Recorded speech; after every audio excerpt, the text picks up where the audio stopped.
نائب وزیر اعظم اور وزیر خارجہ اسحاق ڈار سعودی عرب پہنچ گئے۔ ترجمان دفتر خارجہ کا کہنا ہے اسحاق ڈار آج OIC وزرائے خارجہ کونسل اجلاس میں شرکت کریں گے۔ اجلاس میں رکن ممالک کے وزرائے خارجہ اور اعلیٰ حکام شریک ہوں گے۔ فلسطین کی بگڑتی صورتحال پر غور کیا جائے گا۔ اسرائیلی جارحیت اور غزہ پر مکمل فوجی کنٹرول کے منصوبوں پر تشویش کا اظہار متوقع۔ فلسطینی عوام کے حقوق کی سنگین خلاف ورزیوں پر بھی بحث ہوگی۔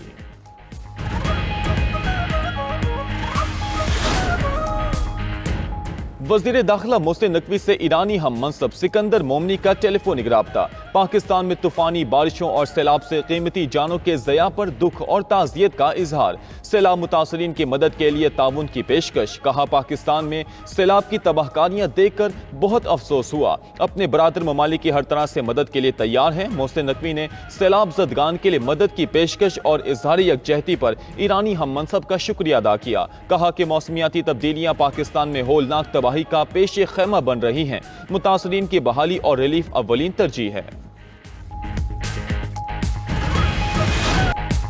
پاکستان اور بنگلہ دیش کا دو طرفہ تعلقات مضبوط بنانے کا فیصلہ۔ نائب وزیر اعظم اسحاق ڈار کی بنگلہ دیشی حکومت کے سربراہ ڈاکٹر محمد یونس سے ملاقات۔ باہمی تجارت، سرمایہ کاری اور اقتصادی شراکت داری بڑھانے کے عزم کا اعادہ۔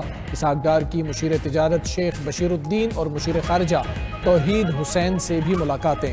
سارک تنظیم کی بحالی کی کوششوں پر اتفاق۔ اسحاق ڈار نیشنلسٹ پارٹی کی چیئرپرسن خالدہ ضیاء سے بھی ملے۔ اعلامیہ کے مطابق ملاقاتوں میں تجارت، سرمایہ کاری، تعلیم، صحت سمیت دیگر شعبوں میں تعاون بڑھانے پر بات ہوئی۔ 6 معاہدوں اور MOUs پر دستخط۔ سفارتکاروں اور حکومتی اہلکاروں کے لیے ویزا ختم کرنے کا معاہدہ طے پا گیا۔ پاکستان نے بنگلہ دیشی طلباء کے لیے نالج کوریڈور کا اعلان کیا۔ 500 بنگلہ دیشی طلباء کو اسکالرشپس دی جائیں گی۔ پاکستان اور بنگلہ دیش کا فلسطینیوں پر مظالم کی مذمت۔ عالمی برادری سے غزہ میں مستقل جنگ بندی کرانے اور جنگی جرائم پر اسرائیل کو جواب دہ ٹھہرانے کا مطالبہ۔ اسحاق ڈار آج ڈھاکہ سے سعودی عرب روانہ ہوں گے۔ جدہ میں OIC وزرائے خارجہ کونسل کے اجلاس میں شریک ہوں گے۔ فلسطین کی موجودہ صورتحال کے تناظر میں مشترکہ حکمت عملی پر غور ہوگا۔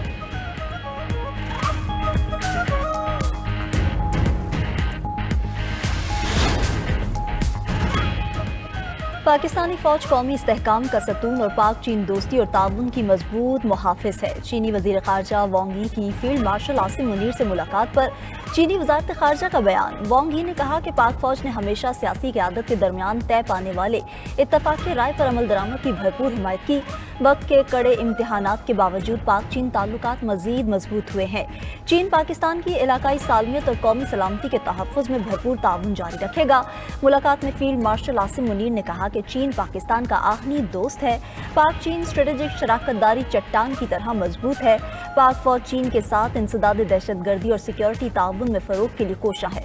پاک چین دوستی کو مزید مستحکم بنانے کے لیے اقدامات اور ترقی کی راہ پر سفر جاری رکھا جائے گا۔ فیلڈ مارشل نے معاشی اور سماجی ترقی میں تعاون پر چین کی قیادت سے اظہار تشکر بھی کیا۔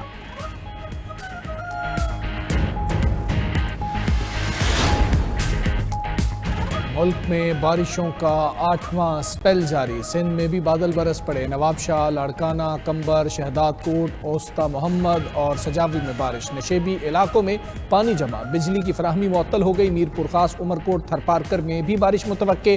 کراچی میں بھی بادل چھائے رہیں گے۔ پنجاب، خیبر پختونخوا اور آزاد کشمیر میں طوفانی بارش سے 24 گھنٹے میں 14 افراد جاں بحق، 62 زخمی ہو گئے۔